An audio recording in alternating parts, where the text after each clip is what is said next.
Hi, you've seen the PPT, so let's look at the demo. So the primary interface that transport admins or people in the transport department will be interacting with is this, and there are a couple of ways to input data about how many stops and what the demand of each stop is. But the primary, most important one is the import from Excel, because typically schools, colleges tend to have student data in the form of an Excel sheet. So what I can do is simply say upload the Excel file, upload that, and it will process all of that, and it will group students in the similar stops together, and it will also perform geocoding to convert that to longitude and latitude.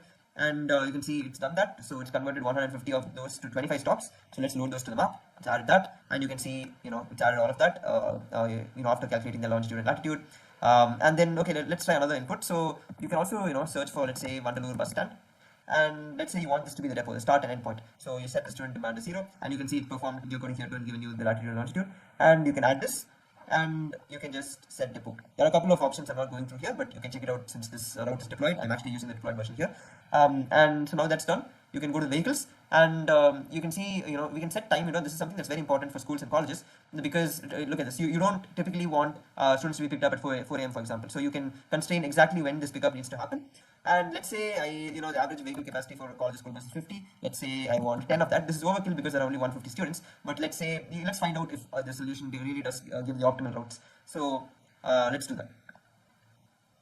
Okay, as you can see, it's done now, and it's displaying the routes on the map, and you can see it's also given us the same route option. And so let's say this is summer routes, or exam season routes. So it can be whatever you want. And this is also important because you can have multiple such saved plans, and you can see you can access them here or in my route plans. And so that's done, and you can look at the routes now. Let's see if it's done, if it's optimized them. And you can see that first thing you notice is there are only 5 vehicles, and it figured out that we don't actually need to use 10 vehicles here, because 5 are sufficient, because we only have 150 students. And it decided that given the time constraints, you can see it's included the time as well, and it's decided that given all of that, it's enough to just use 5 vehicles. So that's what it's done, and you can see the load of each vehicle, how many students it's carrying, and you can see at what time it reaches each of the stops. And so you can also click on download PDF so that you can share it with students or whomever. And then we wanted this to be an end-to-end solution for transport admins. So now you can go to tracking, and you can see that buses are actually moving along these routes, and this is being tracked in real time. What we built is we built a simulator that actually uses WebSockets to communicate locations of buses to real time. So this is not actual location of buses, but a server that's simulating it as it would happen. So this is not just icons moving; it's actually receiving latitudes and longitude coordinates and actually using that. And we can select saved routes and look at how it maps corresponding to those routes, right? So, and it shows us which routes are going where and all of this.